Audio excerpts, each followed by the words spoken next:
Salam dan bahagia. Perkenalkan, saya Berta Norada SPD, CGP Angkatan 11 kelas 11.88 Kota Sibolga. Hari ini saya akan menyimpulkan dan merefleksikan pemikiran Ki Hajar Dewantara pada modul 1.1 koneksi antar materi. Pendidikan dan pengajaran. Pendidikan dan pengajaran tidaklah sama.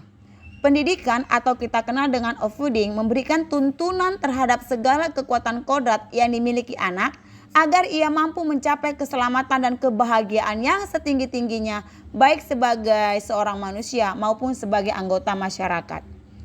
Pendidikan dapat menjadi ruang berlatih dan bertumbuhnya nilai-nilai kemanusiaan yang dapat diteruskan atau diwariskan. Pendidikan haruslah holistik.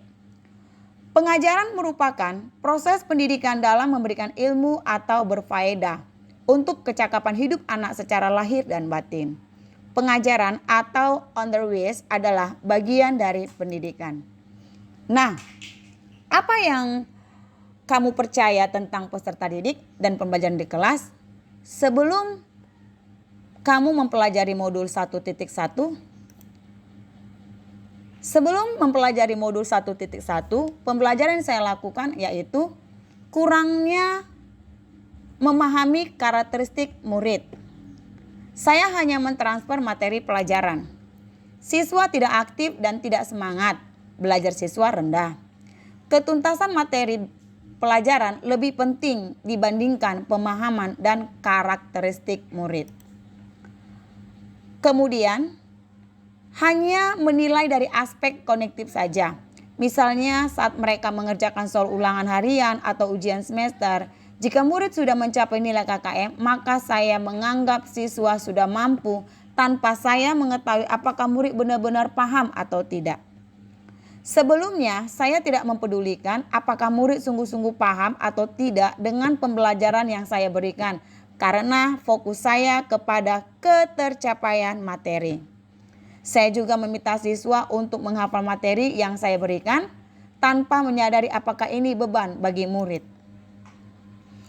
Namun setelah saya mempelajari modul 1.1 tentang pemikiran Ki Hajar Dewantara, saya menyadari bahwa aspek pembelajaran terdiri dari sosial, budaya, spiritual, kognitif, afektif, dan psikomotor.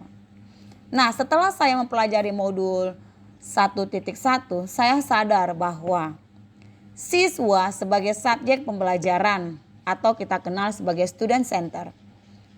Pendidik sebagai fasilitator pemberi materi ajar atau pembelajaran. Siswa bebas berkreasi, berekspresi, dan berpendapat. Memberikan kesempatan pada murid untuk tumbuh dan berkembang sesuai dengan kodratnya.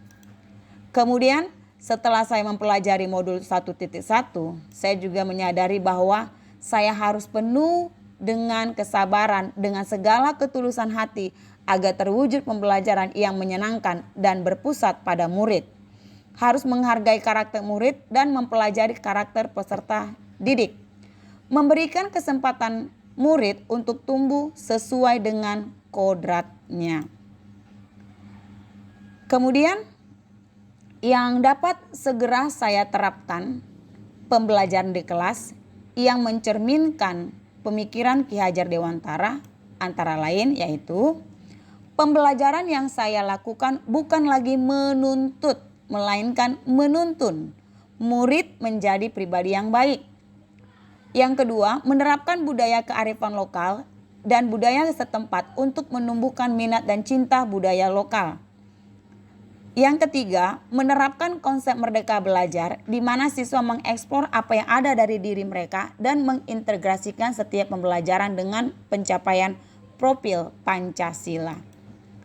Yang keempat, pembelajaran yang sesuai dengan kodrat zaman. Yang kelima, mengenali karakter dan latar belakang peserta didik dengan menjalin komunikasi yang baik. Yang keenam, pembelajaran yang mengutamakan aspek budi pengerti. Dan yang ketujuh atau yang terakhir, menerapkan pembelajaran abad 21 atau berpikir kritis, kreatif, komunikasi, dan kolaborasi dengan konsep memberikan merdeka belajar pada anak. Demikianlah Bapak Ibu yang bisa saya sampaikan. Semoga bermanfaat. Salam bahagia, guru penggerak, tergerak, bergerak, menggerakkan. Terima kasih.